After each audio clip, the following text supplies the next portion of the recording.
ಈಗಾಗಲೇ 8 ರಾಶಿಗಳ ಬಗ್ಗೆ ಶಾಸ್ತ್ರಿಗಳು ತಿಳಿಸಿಕೊಟ್ಟಿದ್ದಾರೆ. ಉಳಿದಿರುವಂತದ್ದು 4 ರಾಶಿಗಳು, ಅದರ ಬಗ್ಗೆ ಕೇಳ್ತಾ ಹೋಗೋಣ. ಶಾಸ್ತ್ರಿಗಳೇ, ಉಳಿದ 4 ರಾಶಿಗಳ ಈ ವಾರದ ಭವಿಷ್ಯವನ್ನ ತಿಳಿಸ್ಕೊಡೋದಾದ್ರೆ ನೋಡ್ತಾ ಹೋಗೋಣ. ಧನು ರಾಶಿಯವರಿಗೆ ಈ ವಾರದ ಆದಿಯಲ್ಲಿ ಹೇಗಿರುತ್ತದೆ? ವೃತ್ತಿಯಲ್ಲಿ ವಿಶೇಷವಾದ ಲಾಭ ಸಹಾಯ ಸಿಗುತ್ತೆ. ಕಲಾವಿದರು, ಶಾಸ್ತ್ರಜ್ಞರಿಗೆ ಬಹಳ ವಿಶೇಷವಾದ ಅನುಕೂಲ. ಸುಗ್ರಾಸ ಭೋಜನ, ಕುಟುಂಬ ಸೌಖ್ಯ, ಸ್ತ್ರೀ ಪುರುಷರಿಗೆ ಪರಸ್ಪರ ಹಣ ವ್ಯಯ. ಗುರು ಅಷ್ಟಮದಲ್ಲಿದ್ದಾನೆ, ಆದರೂ ಕೂಡ ಬುಧನಿಂದಾಗಿ ಚಂದ್ರನಿಂದಾಗಿ ನಿಮಗೆ ಶುಭ ಫಲ ಇದೆ. ಕರ್ಮಾಧಿಪತಿ ಬುಧ, ಅವನ ಲಾಭದಲ್ಲಿ ಸಂಚರಿಸುವಾಗ, ಶುಕ್ರನ ಲಾಭಾಧಿಪತಿ ಜೊತೆಗಿರುವಾಗ ನೀವು ಮಾಡಿದ ಎಲ್ಲ ಕೆಲಸಗಳಿಗೆ ಒಂದು ಲಾಭ ಕಾಣ್ತೀರಾ.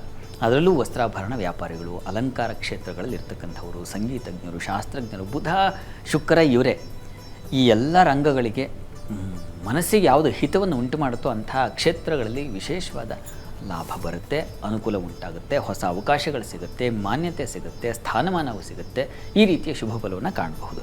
ಚಂದ್ರನಿಂದಾಗಿ ಅಂತೂ ಚಂದ್ರ ಸುಗ್ರಾಸ ಭೋಜನ, ಕುಟುಂಬದಲ್ಲಿ ಸೌಖ್ಯವನ್ನು ತಂದುಕೊಡ್ತಕ್ಕಂಥದ್ದು. ಮಾತು ಪ್ರಾಜ್ಞಶ್ಚ ಶಶಿ, ಮೃದುವಾಕಂತಿದೆಯಲ್ಲ, ಹೀಗಾಗಿ ಮೃದು ಮಾತುಗಳನ್ನು ಆಡಿ ಕಾರ್ಯ ಸಾಧನೆ ಮಾಡ್ತಕ್ಕಂಥದ್ದು. ಮನೆಯಲ್ಲಿ ಏನೋ ಜಗಳ ಮುನಿಸು ಮತ್ತೊಂದು ಮನಸ್ತಾಪಗಳಿದ್ದರೆ ಮಾತಾಡಿ ಬಗೆಹರಿಸ್ಕೊಳ್ತಕ್ಕಂಥದ್ದು. ಆಯ್ತಪ್ಪ, ಆಯಿತು, ತಪ್ಪಾಗಿದೆ, ಕ್ಷಮಿಸ್ಬಿಡು, ಹೋಗ್ಲಿ, ಮುಂದಕ್ಕೆ ಹೋಗೋಣ, ಆಯ್ತು, ಇಷ್ಟು ದಿವಸದ ಕಳೆದು ಹೋಯಿತು, ಇನ್ನು ಮುಂದಿನ ಜೀವನ ಇರೋದೇ ಇಷ್ಟು, ನೋಡ್ಕೊಳ್ಳೋಣ. ಈ ರೀತಿಯ ಒಂದು ಪರಿವರ್ತನೆಗೆ ಸಾಧ್ಯತೆ, ಅದು ಹೆಣ್ಮಕ್ಳಿಗೆ ಅಂಥದ್ದು ಮಾತು, ಅಂಥ ಒಂದು ಬದಲಾವಣೆ ಇದನ್ನು ಕಾಣಲಿಕ್ಕೆ ಸಾಧ್ಯತೆ ಚೆನ್ನಾಗಿದೆ. ಮತ್ತು ಹೆಣ್ಮಕ್ಳಲ್ಲಿ ದುಡ್ಡು, ಹಣಕಾಸಿನ ವಹಿವಾಟು ಚೆನ್ನಾಗಿ ಓಡಾಡುತ್ತೆ. ಆ ರೀತಿ ಯಾವುದೋ ಒಂದು ಕೆಲಸ ಮಾಡಿದೆ, ಅದಕ್ಕೆ ಮತ್ತಷ್ಟು ಬಂತು, ಅದನ್ನು ಬೇರೆ ಎತ್ತಿಟ್ಟೆ. ಈ ರೀತಿಯ ಒಂದು ಶುಭ ಫಲ ಕಾಣಲಿಕ್ಕೆ ಅವಕಾಶ ಇದೆ. ಶಾಸ್ತ್ರಜ್ಞರಿಗೆ ತುಂಬ ಚೆನ್ನಾಗಿದೆ. ಅಲಂಕಾರ ಶಾಸ್ತ್ರವೋ ಅಥವಾ ವ್ಯಾಕರಣ ಶಾಸ್ತ್ರವೋ ಈ ರೀತಿಯಲ್ಲಿ ಅಧ್ಯಯನ ಮಾಡೋರು. ವ್ಯಾಕರಣ ಶಾಸ್ತ್ರ ಇದು ಅಂತಂದರೆ ಮ್ಯಾಥ್ಸು ಸೇರುತ್ತೆ ಅಲ್ಲಿಗೆ. ಬುಧ ಲಿಪಿ ಗಣಿತಾದಿ ಕಾವ್ಯಶಿಲ್ಪೈಹಿ ಅಂತ ಲಿಪಿಶಾಸ್ತ್ರ, ಕಾವ್ಯಶಾಸ್ತ್ರ, ಗಣಿತಶಾಸ್ತ್ರ, ಹೀಗೆ CA ಮಾಡೋರು. ಆ ಫೀಲ್ಡಲ್ಲಿ ಎಷ್ಟು ಶಾಖೆಗಳಿದೆ, ಎಷ್ಟು ಒಂದು BCom ಅಂತಂದರೆ ಎಷ್ಟು ಬ್ರ್ಯಾಂಚಸ್ ಇದೆ ಹೇಳಿ. ಆ ಎಲ್ಲ ಬ್ರ್ಯಾಂಚಸಲ್ಲಿ ಕೆಳಮರು ಸ್ವಲ್ಪನಾರು ಬುಧನಿಂದ ಶುಭ ಫಲ ಸಿಗುತ್ತೆ.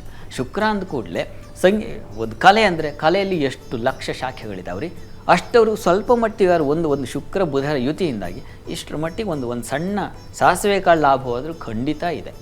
ಆ ಮಟ್ಟಿಗೆ ಧನು ರಾಶಿಯವರಿಗೆ ಒಂದು ಶುಭ ಫಲ ಈ ವಾರದ ಆದಿಯಲ್ಲಿ. ಇನ್ನು ವಾರಾಂತ್ಯ ಗಮನಿಸೋಣ. ವಾರಾಂತ್ಯದಲ್ಲಿ ಚಂದ್ರ ಹೊಟ್ಟಾಗ್ತಾರೆ, ಸ್ವಲ್ಪ ಹುಷಾರು. ಸಹೋದರಲ್ಲಿ ಸೇವಕರಿಂದ ಸ್ವಲ್ಪ ತೊಡಕು ಬರ್ಬೋದು. ಗಂಟಲು ಕಿವಿ ಬಾಧೆ ಬರಬಹುದು.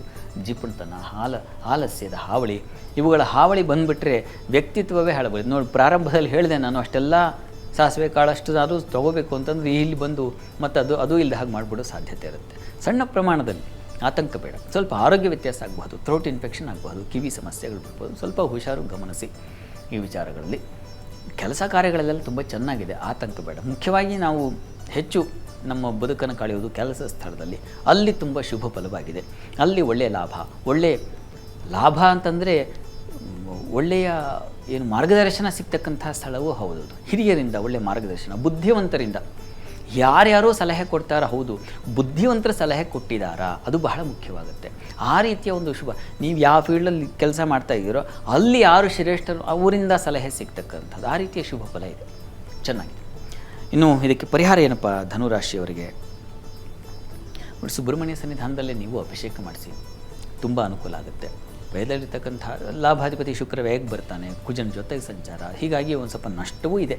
ಈ ಕಾರಣದಿಂದ ಸುಬ್ರಹ್ಮಣ್ಯ ಪ್ರಾರ್ಥನೆ ಒಂದು ವಿವೇಕ ಜಾಗೃತಿ ಮಾಡುತ್ತೆ.